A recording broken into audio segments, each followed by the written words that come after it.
bonus story, I do want to make sure I cover this as well. Also, in reference to Israel and Gaza, if you have not heard, as many times as Joe Biden said he supported a two-state solution, that was all theater. Behind the scenes, he was actually saying something different. And we actually saw that reflected at the UN Security Council meeting. The U.S. actually vetoed a resolution backing UN membership for Palestine. Let's go ahead and bring up this vote here. Usual suspects. Will those in favor of the draft resolution please raise their hand?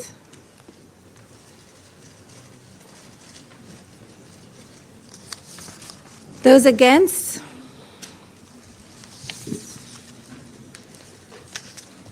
Abstention? So you see that? Same person, same guy. And he actually is the alternate for the United States. So it's either him or it is the other woman. Abstentions?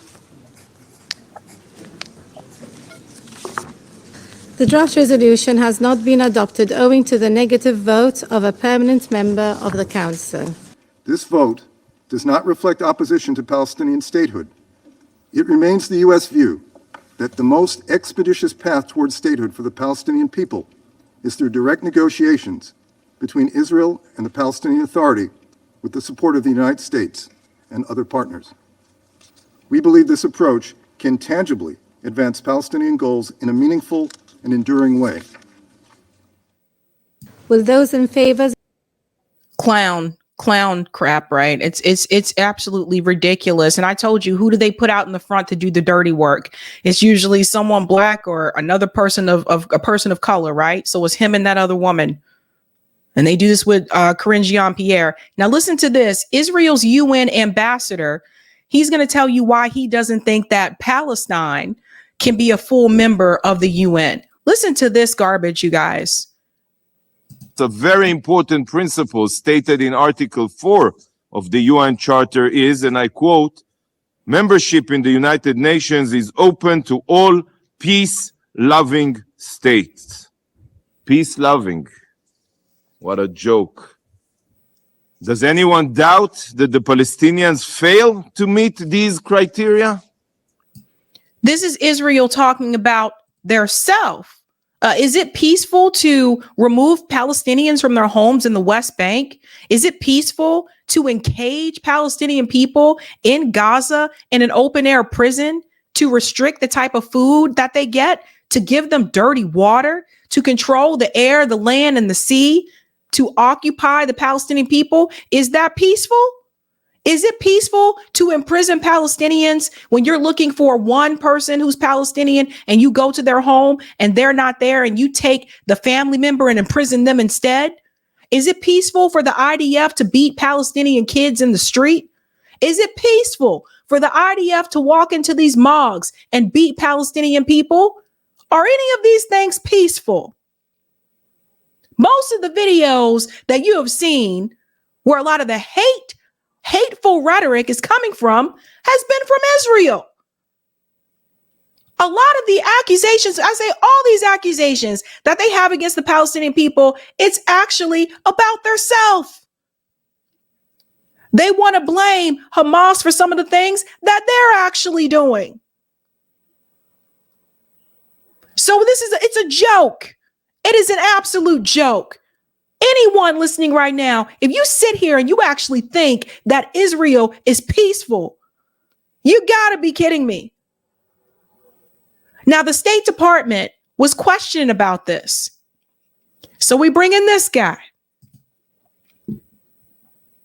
I want you to listen to what he says as to why no Palestinian statehood for the Palestinian people. United States is voting no on this proposed Security Council resolution. Okay. As an expert of the UN, I will also just so note that due to statutory requirements, such an admission of statehood would also require the United States to cease its funding to the United Nations. But the U.S. is committed to intensifying its engagement on this issues with the Palestinians and the rest of the region, not only to address the current crisis in Gaza, but to advance a political settlement here that we think can create a path to Palestinian statehood and membership in the United Nations. All right. Pause for a second. They're going to try to negotiate with the Palestinian people that are starving right now. The Palestinian people who are just trying to survive because Israel has blocked humanitarian aid from getting to them. Then you said you believe, the U.S. believes that the most expeditious way to statehood is through direct negotiations. So just to make sure, I just Googled expeditious. Marked by or acting with prompt efficiency. How many years has it been since Oslo?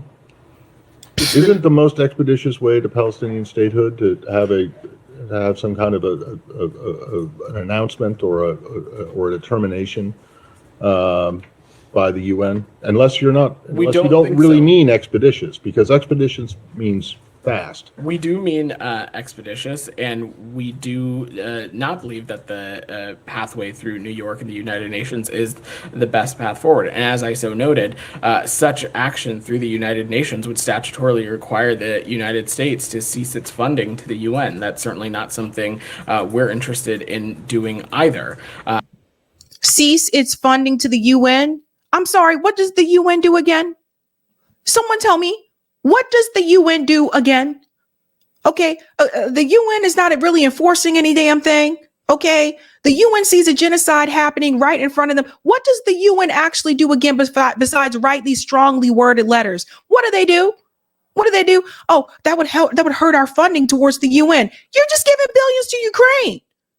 You're giving money to Ukraine. You're giving money to Israel. Maybe you should reprioritize your funding.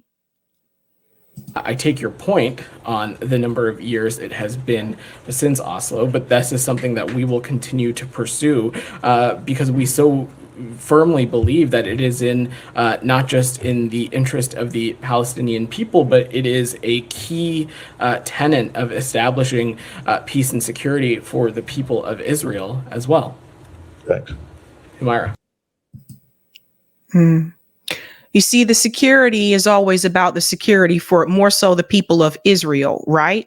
So shout out to Darenick here because he actually called this out. He said, I thought the Biden administration had been saying they wanted a two-state solution. Yeah, this is all theater. And I tried to tell you guys about this the other day when I was interviewing Max Blumenthal. This article here from The Intercept let the cat out the bag. Leaked cables show the White House opposes Palestinian statehood. Despite Biden's pledge to support a two-state solution, the cables argue that Palestine should not be granted UN member status. They say whatever you want to hear when they're talking to the media. Because remember, Joe Biden is up for re-election. He's just still trying to get votes. So they're going to tell you whatever you want to hear. He's a politician. But behind the scenes, he doesn't even want them to have a statehood. It's all a joke. And honestly, had it not been for the massive protest, he probably would have never even told the media that he wanted them to have two-state solution, which two-state solution at this point is a joke. You let all these years go by, the Oslo Accords, all these decades go by, and now you want to try to bring up a two-state solution? What a joke.